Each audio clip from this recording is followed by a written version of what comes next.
The humiliating defeat of the Americans.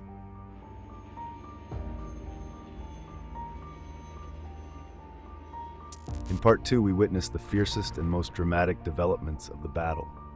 Finally, in a conventional battle as desired by the American military command, they had to experience the feeling that the French had to endure in the Dien Bien Phu battle.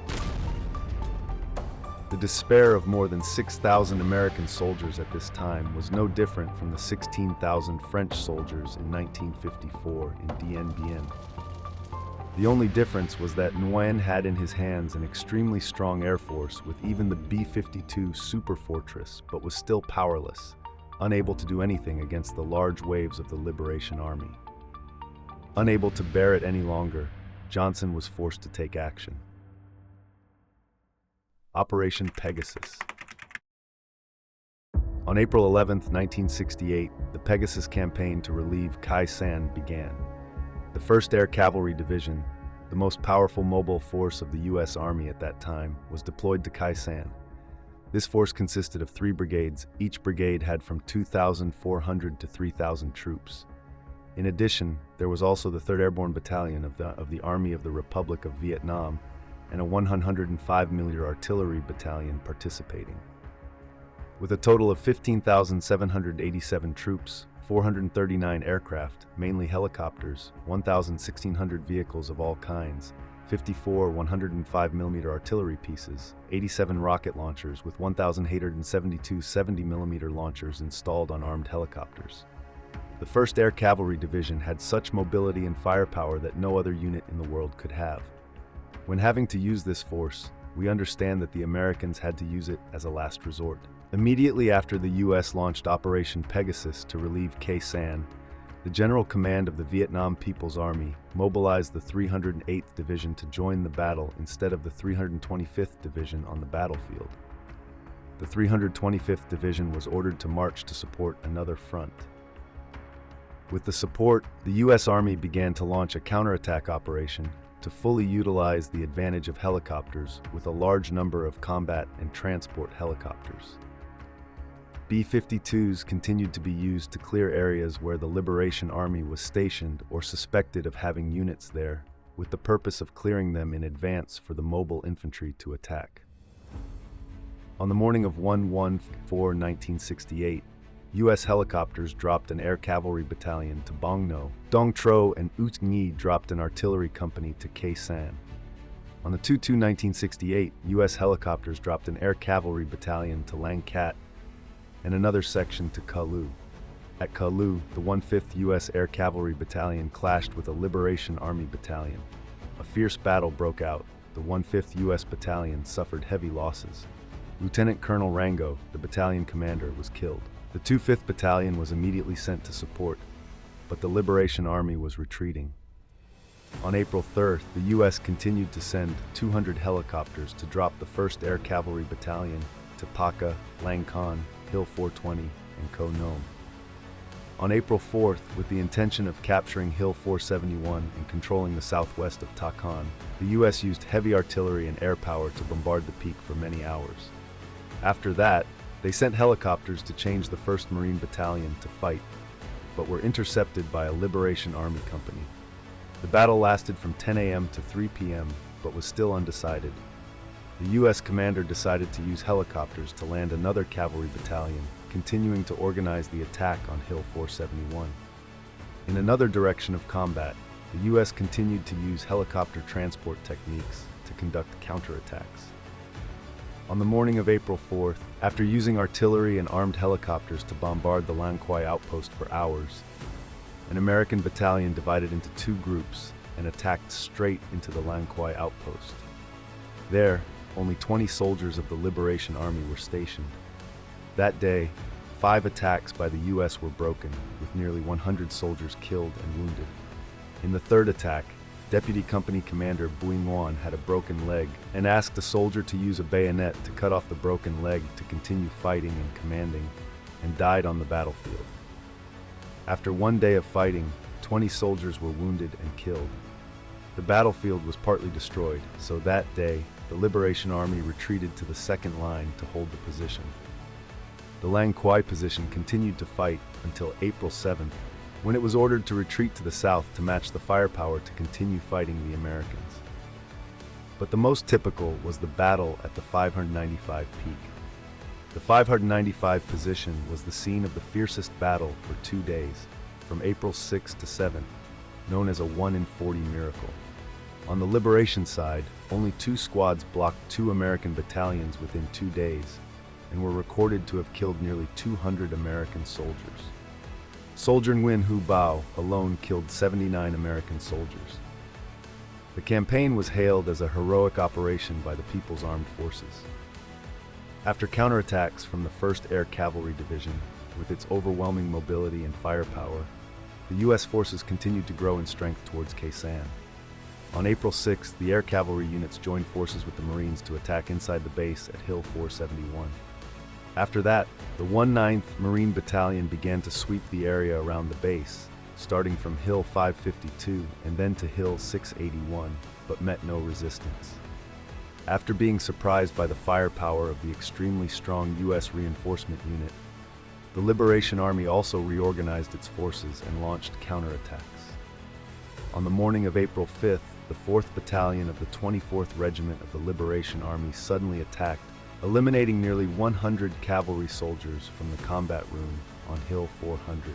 After that, the 24th Regiment organized reinforcements, fought extremely fiercely, causing heavy casualties to the U.S. and Republic of Vietnam forces, who suddenly retreated to the high point to defend. On the morning of April 7th, the 3rd Airborne Battalion of the Republic of Vietnam Army, with 132 helicopters, landed in the northwest of Lang Bay and was suddenly attacked by the Liberation Army artillery. Nearly 100 soldiers of the Republic of Vietnam were eliminated from the combat room. On the same day of April 7th, at the 2 high points, 552 and 689, the 1/9th Battalion of the U.S. Marine Corps was also heavily shelled with mortars, causing many U.S. soldiers to be injured or killed. To create a safe corridor, the U.S. continued to send troops to attack the high points.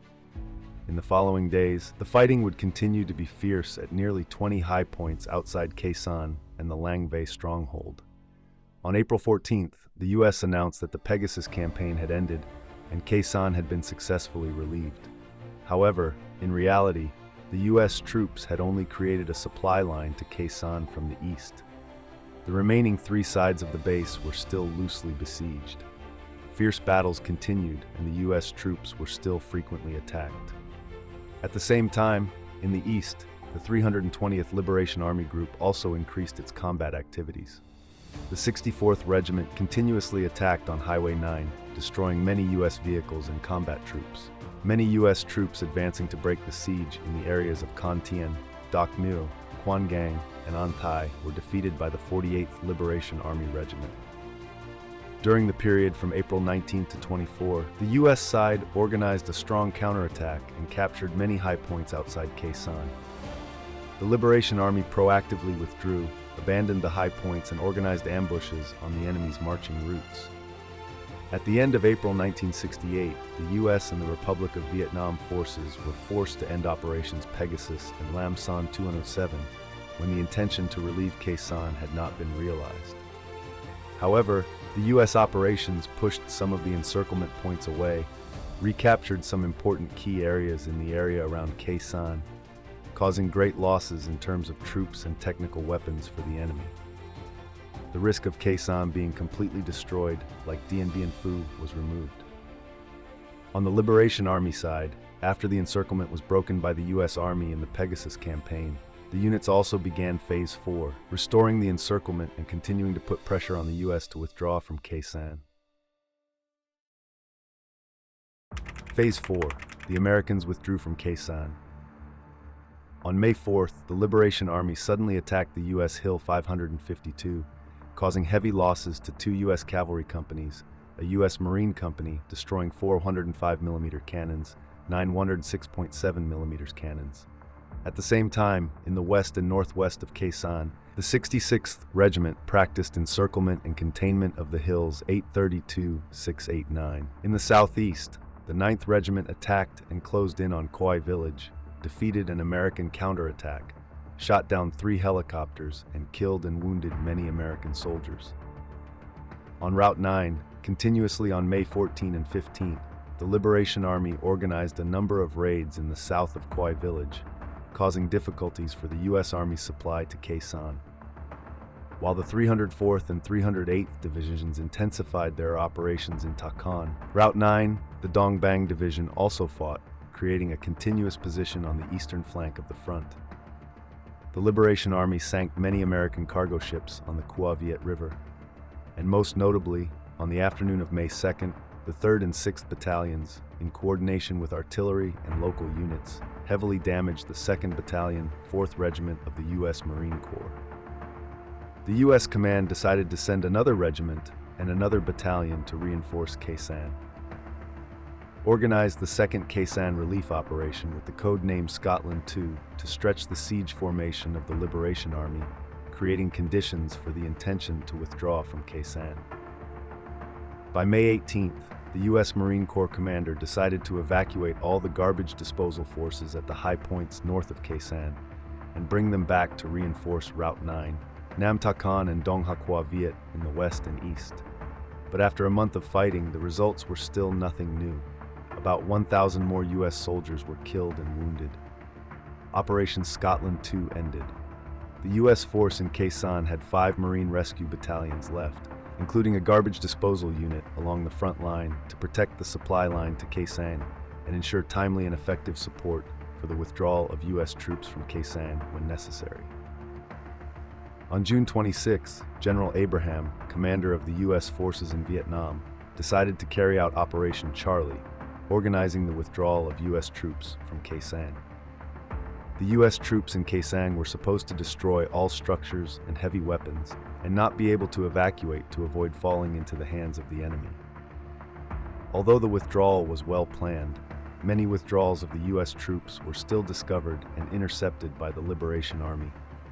Due to the active activities of the Liberation Army, the U.S. withdrawal from Khe Sanh had to last nearly 20 days. By July 15, 1968, the U.S. troops had just withdrawn and gathered in Kalu, Tan Lam. The Liberation Army controlled Route 9 from La Bao to Kalu, except for Dong Tri Gate, controlling the entire Khe Sanh area, an important strategic area west of Route 9. The last American soldier withdrew from the area on July 25th. Before that, on July 9, 1968, the flag of the National Liberation Front of South Vietnam was planted on the bridge column of Ta Khon Airport. During the nearly 20 days of the battle, the American Army withdrew. The Liberation Army recorded 1,333 American soldiers and many aircraft and vehicles entering the battle. The Route 9 Khe Sanh battle with the Americans. The Khe Sanh Route 9 campaign headquarters was known as the Second Dien Bien Phu battle because there were similarities between the two battles. Firstly, both Khe Sanh and Dien Bien Phu were built by the Americans and the French into the most solid and powerful defensive positions on the battlefield at that time. The French built the border area as solid as the Americans built Khe Sanh, hundreds of times more modern and powerful. The second similarity is that the terrain is very rugged and difficult to access. The border area can only be accessed by Route 0, while Khe Sanh, in addition to accessing Route 0, also has an additional land approach via Route 9. In terms of nature, both battles at that time became the focus of attention of the press and other discussion agencies, and both battles were in the places where the US and France concentrated most of their troops on the battlefield. The loss of the Liberation Army was about 2,500 soldiers killed, while the U.S. lost about 2,400 soldiers dead, and the number of wounded was about 5,300 soldiers. The echo of the Khe Sanh battle spread not only in the U.S. but also around the world. Thus, Khe Sanh became the first place where the United States had to withdraw from an important military base due to pressure from the enemy. Immediately, a series of American newspapers such as the Baltimore Sun, AP, New York Times, Reuters all reported and considered this a major defeat by the powerful American demonstration force. Unlike some other battles, Khe Sanh captured the attention of the mass media and public opinion in the United States. According to a statistic, 1 in 5 people had just switched from supporting to opposing the war between late February and early March. it is enough to see how important the Khe Sanh battle was. Holding Khe Sanh base until April 1968 can be considered an acceptable result for the United States. Although many units suffered heavy losses, the American army was not completely destroyed or captured like the French in Dien Bien. However, Khe Sanh was not cheap, with nearly 7,500 casualties in just 77 days, not to mention the casualties in the following 3 months. The garrison at Khe Sanh lost nearly half of that number. This casualty rate of American soldiers was even higher than during World War II. The price was so high that the American people felt angry. On the side of the Liberation Army, with the U.S. abandoning Khe Sanh, the McNamara electronic fence was considered a thing of the past.